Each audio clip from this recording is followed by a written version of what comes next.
ವರ್ಷ ಆಗಸ್ಟ್ 15ರಂದು ಸ್ವಾತಂತ್ರ್ಯ ದಿನಾಚರಣೆಯ ವೇಳೆ ಸ್ವಾತಂತ್ರ್ಯಕ್ಕಾಗಿ ಬ್ರಿಟಿಷರೊಂದಿಗೆ ಹೋರಾಡಿ ಪ್ರಾಣತ್ಯಾಗ ಮಾಡಿದ ಹುತಾತ್ಮ ಕ್ರಾಂತಿವೀರ ಸಂಗೊಳ್ಳಿ ರಾಯಣ್ಣನವರ ಜಯಂತಿಯನ್ನು ಆಚರಿಸಲು ರಾಜ್ಯ ಸರ್ಕಾರ ಮುಂದಾಗಬೇಕು ಎಂದು ಸಾಲಿಗ್ರಾಮ ತಾಲೂಕು ಸಂಗೊಳ್ಳಿ ರಾಯಣ್ಣ ಯುವ ವೇದಿಕೆ ಅಧ್ಯಕ್ಷ ಚಿಕ್ಕಕೊಪ್ಪಲು ಅರುಣ್ ಕಲ್ಲಹಟ್ಟಿ ಒತ್ತಾಯಿಸಿದ್ದಾರೆ. ತಾಲೂಕಿನ ಚಿಕ್ಕಕೊಪ್ಪಲು ಮತ್ತು ದೊಡ್ಡಕೊಪ್ಪಲು ಅವಳಿ ಗ್ರಾಮದಲ್ಲಿ ಕ್ರಾಂತಿವೀರ ಸಂಗೊಳ್ಳಿ ರಾಯಣ್ಣನವರ ಜಯಂತಿ ಕಾರ್ಯಕ್ರಮಕ್ಕೆ ಚಾಲನೆ ನೀಡಿ ನಂತರ ಮಾತನಾಡಿದ ಅವರು, ಭಾರತದ ಸ್ವಾತಂತ್ರ್ಯ ಚಳವಳಿಯಲ್ಲಿ ಭಾಗವಹಿಸಿ ಮಡಿದ ಅಪ್ರತಿಮ ಹೋರಾಟಗಾರ ಸಂಗೊಳ್ಳಿ ರಾಯಣ್ಣನವರ ಜನ್ಮದಿನವಾದ ಆಗಸ್ಟ್ 15ರಂದು ತಾಲೂಕಿನ ಎಲ್ಲಾ ಶಾಲಾ ಕಾಲೇಜು ಸೇರಿದಂತೆ ಸರ್ಕಾರಿ ಕಚೇರಿಗಳಲ್ಲಿ ಆಚರಿಸಬೇಕು ಮತ್ತು ಅವರ ಭಾವಚಿತ್ರವನ್ನು ಕಡ್ಡಾಯವಾಗಿ ಹಾಕಲು ಆದೇಶ ನೀಡುವಂತೆ ಮುಖ್ಯಮಂತ್ರಿ ಸಿದ್ದರಾಮಯ್ಯ ಮತ್ತು ಕನ್ನಡ ಸಂಸ್ಕೃತಿ ಸಚಿವರಿಗೆ ಮನವಿ ಮಾಡಲಾಗುವುದು ಎಂದರು. ಇದೇ ಸಂದರ್ಭದಲ್ಲಿ ಚಿಕ್ಕಕೊಪ್ಪಲು ಸರ್ಕಾರಿ ಹಿರಿಯ ಪ್ರಾಥಮಿಕ ಶಾಲೆಯ ವಿದ್ಯಾರ್ಥಿಗಳೊಂದಿಗೆ ಸ್ವಾತಂತ್ರ್ಯ ದಿನಾಚರಣೆ ಆಚರಣೆ ಮಾಡಿ ಸಂಗೊಳ್ಳಿ ರಾಯಣ್ಣನ ಭಾವಚಿತ್ರಕ್ಕೆ ಪುಷ್ಪಾರ್ಚನೆ ಮಾಡಿ ಸಿಹಿ ವಿತರಣೆ ಮಾಡಲಾಯಿತು. ಈ ಸಂದರ್ಭದಲ್ಲಿ ಚಿಕ್ಕಕೊಪ್ಪಲು ಸರ್ಕಾರಿ ಹಿರಿಯ ಪ್ರಾಥಮಿಕ ಶಾಲೆಯ ಮುಖ್ಯ ಶಿಕ್ಷಕ ಶಿವಕುಮಾರ್ ಕಾರ್ತಾಳ್, ಶಿಕ್ಷಕರಾದ ಮೇಲೂರು ಕೇಶವ್, ಸವಿತಾ, ಸ್ವಾಮಿ,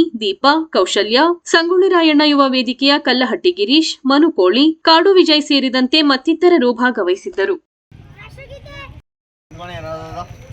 ಮಾತಾಡೋಣ.